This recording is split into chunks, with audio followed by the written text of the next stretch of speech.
ये लाल। यशोदा और नंद बाबा की एक सबसे अच्छी बात जानते क्या थी, क्यों आए इनके घर में कृष्ण?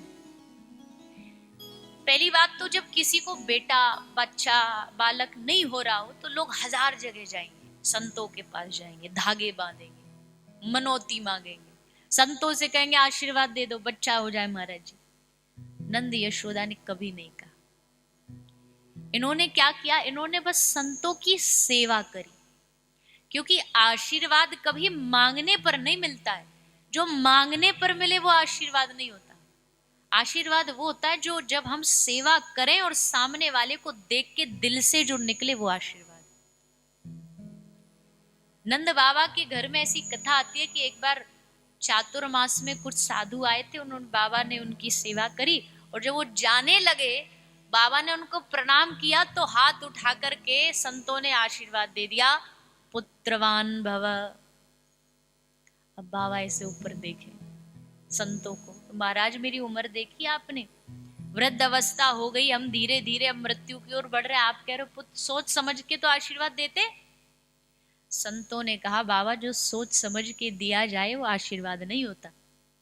अब निकल गया सो निकल गया, अब तो बालक होगा और अष्टमी की रात को होगा, ध्यान रखना, भादों की अष्टमी को।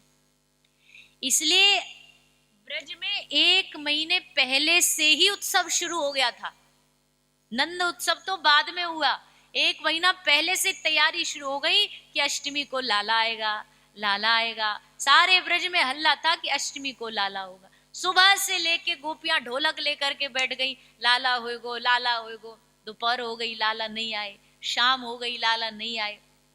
नंद बाबा बाहर दरवाजे पर माला लेके बैठे, क्योंकि उस समय पुरुष भीतर नहीं जा सकते थे ना, तो बाहर ही बैठे बैठे जो गोपी भीतर से आती, हुयो के ना हुयो, ब्रज भाषा में बोलते हैं, हुआ के नहीं हुआ, बोले होयो के ना होयो, तो गोपी कहती अभी तो होयो ना है। तो बाबा माला जप कर रहे थे, माला जप करते करते नारायण नारायण तो छूट गया, भूल गए, माला पे जप रहे, अभी तो होयो ना है, आगे की पतो ना है, अभी तो होयो ना है, आगे की पतो ना है। गोपी बोली बाबा तुम चिंता ना करो, है जाएगो, तुम जाओ गौशाला में, लाला होएगो तो हम जाके सूचना दे देंगे। तो बाबा वहां जाके माला करने बैठ गए। और जिस समय ठाकुर जी आए ना, उसी समय सुबह का समय, ब्रह्म मुहूर्त का समय, बाबा ध्यान में बैठे थे, बाबा को नींद आ गई।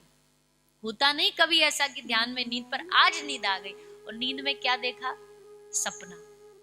सपने में क्या देखा, एक छोटा सा बालक बाबा की गोदी में, नंद बाबा की सफेद दाढ़ी थी लंबी लंबी, तो उसको पकड़ के ठाकुर जी खींच रहे, दाढ़ी खींच रहे, और बाबा देख के बलिहार हो रहा, हा लाला कितना प्यारा, कितना। और जैसे दाढ़ी खींची तो बाबा एकदम घबराए, आंख खुल गई, सपना टूट गया। बाबा बोले अरे राम राम राम, गड़बड़ हो, अरे थोड़ी देर और दाढ़ी खिंचवा लेता, कम से कम सपना तो नहीं टूटता। पर बाबा नहीं जानते ये सपना नहीं, ये सपना सच होने वाला है। इतने में भगवान की भुआ नंद बाबा की बहन सुनंदा मैया जोर जोर से भागी भागी आई, अरे भैया बधाई हो, बधाई हो, बधाई हो। मायके में शादी में जिसकी आवाज सबसे ऊंची हो ना, तो समझ लेना ये घर की बुआ है। घर की बुआ की आवाज सबसे ऊंची होती है, और होनी भी चाहिए, क्यों, नेग भी इनका सबसे ऊंचा होता है। नेग के हिसाब से ही आवाज निकलती है। तो सुनंदा बुआ चिल्लाती चिल्लाई, बाबा बधाई हो, बधाई हो। बाबा बोले अरे कहाँ भयो? बोले बाबा जन्म जन्मों के तुम्हारे जितने भी पुण्य, जितने भी सेवा, जितनी भी संत सेवा, भगवत सेवा, आज सबको फल तुमको मिल गयो। क्यों? बोले बाबा तुम्हारे लाला भयो है, बधाई हो, बधाई हो। बाबा ने जैसे सुनी महाराज, उम्र भूल गए अपनी, सब भूल गए, और बाबा ने ऐसो ठुमका लगायो, ऐसो ठुमका लगायो कि आज तो भैया लाला को प्रागट्य, आज कोई शर्म नहीं, खूब नाचेंगे, खूब नाचे नंद बाबा।